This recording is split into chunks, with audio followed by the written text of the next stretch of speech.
All right. Welcome to the USS Cuchullen's first podcast, or an attempt at a podcast. I'm John. I'm Frank. And I'm Alan. So we've just finished DCC. Everybody's tidying up around us, and for international people listening or watching, DCC. There's the dogs. DCC is Dublin Comic Con. Yeah, Dublin Comic Con. Yeah, which is our biggest event. I would say so. Yeah, definitely our biggest event. It's in its fifth year now, if I remember correctly. Yeah, absolutely. And it's as it's grown, we've grown. You know what I mean? It's almost like we have a symbiotic relationship, because our first event was really the first DCC, and when we started there, we had maybe 5-6 people. Yeah. And after our first day, we grew to around 50, and then after the weekend was done, So the week after that, it was about 100. Dublin Comic Con has grown as the Cuchullen has grown. Absolutely, yeah. And that's what we're trying to kind of put out there in a better way is who we are in the Cuchullen. So we are. I'm the XO, and we're a Star Trek fan club, and we're a member of an international group of fan clubs called Starfleet, and we base ourselves on the ships. So we're the USS Cuchullen, and we're the first Irish member, and we're one of the largest members of Starfleet. Of Starfleet, yeah. And we're very much the largest member of Region 20, which is UK and Ireland. And we're going 4 or 5 years now, and we've grown every year. And what we really are and how we see ourselves is a social club. Yeah. You know, not a fan club as such, not a Facebook page, although we have a very active Facebook page, but we're a social club. We're an organisation where if you're a fan of sci-fi, Star Trek, whatever it is you're a fan of, media, you can come along to our events, and we do movie nights and so Star Trek nights. Star Trek is our overall thing. It's what brings us all together. It is. But we don't subscribe to what a lot of people pick up on in the other media circles, that we like Star Trek, we don't like Star Wars. We like everything. Star Wars? Never heard of it. That's some obscure show from the 50s, isn't it? Yeah. That's what we do. We would tend to cover most genres of sci-fi, movies, different types of movies, games, everything, So kind of Star Trek would be the kernel of the nucleus of the Cuchullen. Yeah. And then we've grown and expanded, so we'll cover kind of most things. Yeah. So I mean, and this is Dublin Comic Con, which we're finishing up right now, is a great place for Irish fans to come to. It's a fan run event. It's it's great. We see all sorts of cosplay that we wouldn't have seen for many years until the guys at Dublin Comic Con took the big risk of trying to run a big event here in Ireland. Yeah, well, they were initially told it wouldn't work in Dublin. You wouldn't get the numbers. And I think 5 years later, they've been proven to be right, that you will get the numbers, you will get the people. Yeah. You've people travelling from all around the country to get here just for the day. And Dublin Comic Con, the great thing about Dublin Comic Con, it was initially started, and still is, run by fans. Yeah. It's it's one of the classic cliches of by the fans for the fans. Yeah. Which is the best way, and that's what we do.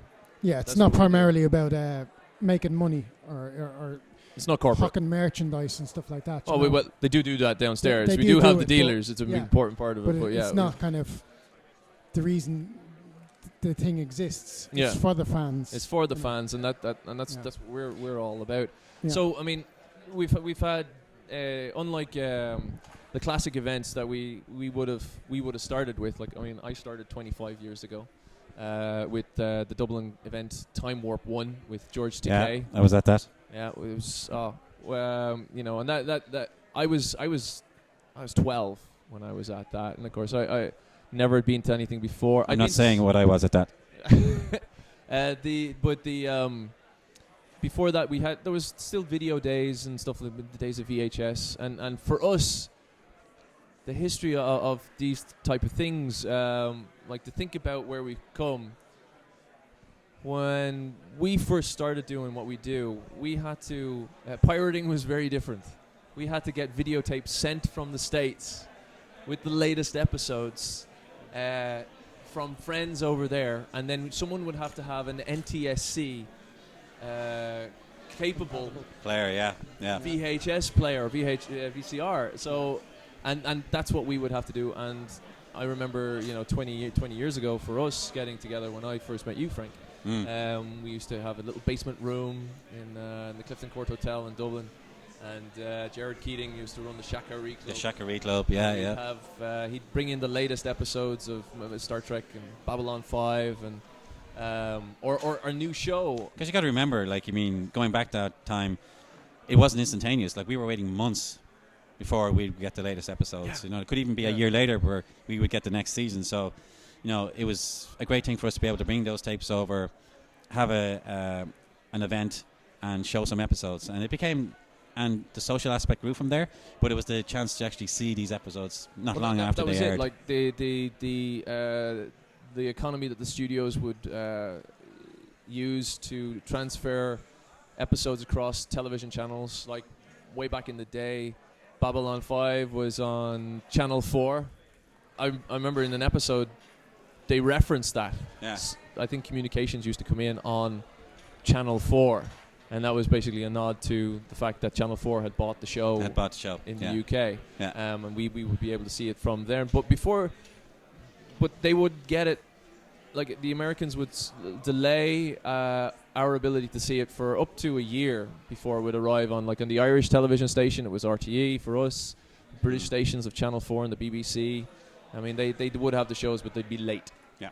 So, getting that VHS tape of, oh my God, this aired a month ago, and we'd sit there and we'd have someone on the remote control with the fast forwarding. Yeah. Oh yeah, that was it. I remember Visicon, and as a huge B5 fan, couldn't wait to see the Sinclair Return in the War Without End two-parter. Yeah. That was they had it in a kind of a big screen auditorium, that they had in the centre of the Dublin City University. That was so cool. I couldn't wait to see it. I remember sitting through that, and I wasn't a fan of the show. I didn't know the show very well. That was back in 1996, and somebody had brought the tapes up. They'd been in America.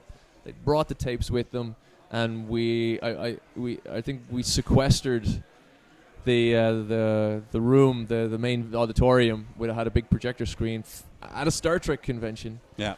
To watch this War Without End two-parter from Babylon 5, which had grown out of Times Squared.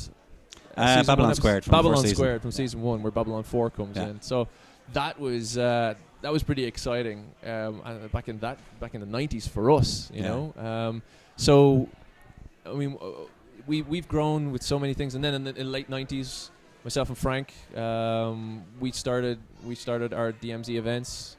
We ran the Resistance before that, and we did Buffy and Angel Days, and then life got in the way and things came around, and then we came back. I came back. We did do a small Enterprise event though, when for the premiere of Broken Bound, we had Paul Armstrong over. 2001, Paul Armstrong, yeah, which was great fun as well.